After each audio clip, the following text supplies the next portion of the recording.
Now, tourists may be flocking to the Holy Land from all over the world, but the spiritual journey of some of them comes to an abrupt end at passport control.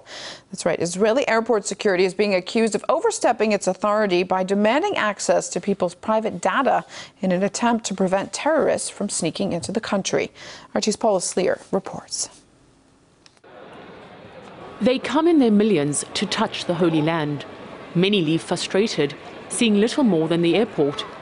Instead of touching the Holy Land, they are brushed by airport security and sent home. With them goes a large slice of the country's tourism.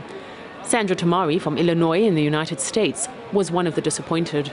I handed my passport over, and the young woman looked at me and said, "What is your father's name? What is your grandfather's name?" And when I told her, she asked me to have a seat in a waiting room. Sandra Tamari kept that seat warm for 8 hours. In that time, she was interrogated 7 times.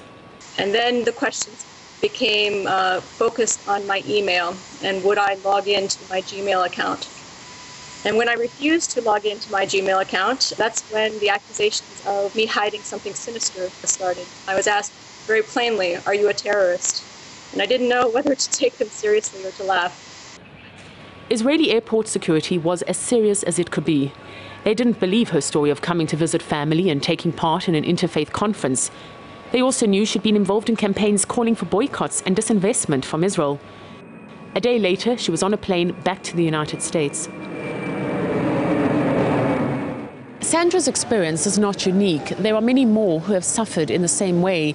It appears this experience could be merely the tip of the iceberg. This is way beyond anything. It's like asking you to go back home and open your safe. Let us see what's there. They can find your contact list. They can find where are your plans, where are you heading to, everything. But the thing is that if you're a terrorist and if you're smart, you wipe your laptop before you cross and you have a dummy account so that no one will ever access your mail. But saying, let's focus on the beauty of it all, but also remembering... Aware of the problem, tour operators are telling potential tourists what to say. Generally at the airport, we encourage all of our groups to show a fake itinerary, yet also to say that they're coming to spend their time mainly in Jerusalem and the rest of Israel, and then not going anywhere to the West Bank. But deleting Facebook profiles and setting up fake email addresses doesn't touch on legal questions. There certainly is no basis in law whatsoever for them to be asking people for their passwords and usernames and entering their Gmail accounts. I find it incredibly difficult to believe that they had obtained a warrant for any of these searches.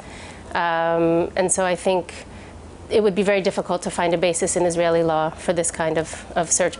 Israel's strictness follows a series of run-ins with international activists in recent years.